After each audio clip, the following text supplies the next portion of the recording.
Teresa, there are two of us here because we love Pat Brantley. Yes. Now, as she told you, imagine I'm 3 feet taller and 30 years younger. And I'm Bain Jones, not Chris Brantley. All of us have had marvelous teachers who encouraged and inspired us. Many teachers have left their mark on education in Albemarle and Stanley County. However, few endeared and truly cared about students as did Miss Mary Gulledge. Mary was born in Anson County on November 17, 1889 to Sidney Thomas and Hattie Gulledge. To Stanley County's benefit, the Gulledge family moved to Albemarle and resided where apartments now exist next to Central Elementary Apartments. Mary contracted polio as a child, which left her with weak leg muscles. Mary was an eternal optimist and would not allow anything to stand in her way. She attended Albemarle Graded School and was a student of Francis Hufford at the Albemarle Normal and Industrial Institute. At 18 years of age, Mary began her 47-year career in the Albemarle City school system. In the beginning, she was a 4th grade teacher at the Wiscasset School, which was located where the YMCA is today. Later, Miss Mary was transferred to Central Elementary School to be the principal. That was from 1925 until 1933, when a visual problem returned her to the classroom. Mary taught every grade at Central Elementary School. She was known for giving her students a worldview by making history come to life and using the arts to awaken the imagination in her students. During her summers, Mary took summer school courses at Women's College, now UNC Greensboro, and obtained her Bachelor of Arts in Education. Mary was also known for ability to ingrain proper English grammar, etiquette, and always putting your best foot forward in life. She could do so with few words and by example. Fred Morgan, a noted local journalist, remembered when he galloped down the steps at the back of the old Central building, leaped over the top of the rails, and headed for a path across a vacant lot. As Fred did so, he could hear Miss Mary approaching because of her impediment walk. Mary called, "Young man, you come back here. At this school, we do not do that. You go right back up those steps and come down properly. Then you walk around the end of the railing." Fred immediately complied. Mary taught my mother, I'm Bain Jones now. Mary taught my mother, Marie Jones, and her 2 sisters. Each of them spoke about Miss Mary with great affection and gratefully acknowledged Mary's love of history and the arts had a tremendous impact on them.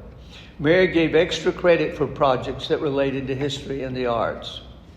Mary was not only accomplished at Central Elementary School, but she joined other family members at Central Methodist Church in making significant and long-lasting contributions. For over 30 years, Mary was the superintendent of children's education. Mary Gulledge was a founding member of the Psi chapter of Delta Kappa Gamma Education Sorority and served as its first president. The Future Teachers of America chapter at Albemarle Senior High was named the Mary Gulledge chapter. The North Carolina PTA recognized Mary as an outstanding teacher in 1951.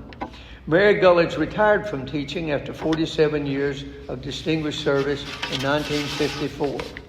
Central Methodist Church honored her service to the church and community on Mary Gulledge Day, April 14, 1954. Though retired, Mary continued to have a keen interest in both Central Elementary School and Central Methodist Church. I met Miss Mary with my mother. As an elementary school student, I was drawn to her because of her warm smile, insightful questions, and positive encouragement. Miss Mary would always speak to me when we were together and genuinely ask about what was going on in my life. I was not alone. She was this way with every one of her students and their children. In many ways, Miss Mary was the mother goose of Central Elementary School. Though she never married, she had hundreds of children under her nurturing wing. I also remember when her great niece, Betty Gulledge Trotter, and I were in our 3rd grade production of Mary Poppins. Miss Mary took great pride in lending her 1920s shoes to Betty for just the right authentic touch to Betty's performance as Mary Poppins. Miss Mary was as magical as the perfect nanny. Bob Gulledge, Mary's nephew, remembers his beloved aunt in this way. Aunt Mary taught all the primary grades, was probably best known as a second grade teacher, which she taught the longest. My sister Jane and I were fortunate to have her in her 1939 class. Aunt Mary had original flair in presenting subjects, especially those involving the arts. She always did extra projects that made learning fun and interesting. Aunt Mary had polio as a child and many operations at Johns Hopkins, but despite her limitations, she never let them interfere with her teaching responsibilities.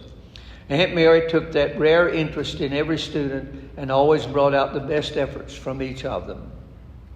Bob further remembers that in her later years, Mary lived alone in an apartment next to Central Elementary School, where she kept abreast of school and student activities. In her later years, Mary was blessed with good health and alertness. She lived in her apartment until she was 91. Mary lived her last year at the Lutheran home, where she died on July 27, 1984. Miss Mary died less than a month after her brother, Sidney Lloyd Gulledge, died. They were the leaders of their family, and each left their marks on their community. Mary's strong influence and love of education was carried on by her nieces and great-nieces. Mary Gulledge was one of those gifted people who had great abilities and shared them generously with her family, students, and friends. She rests in Albemarle Cemetery, where her admirers say she still monitors what's going on in our public schools.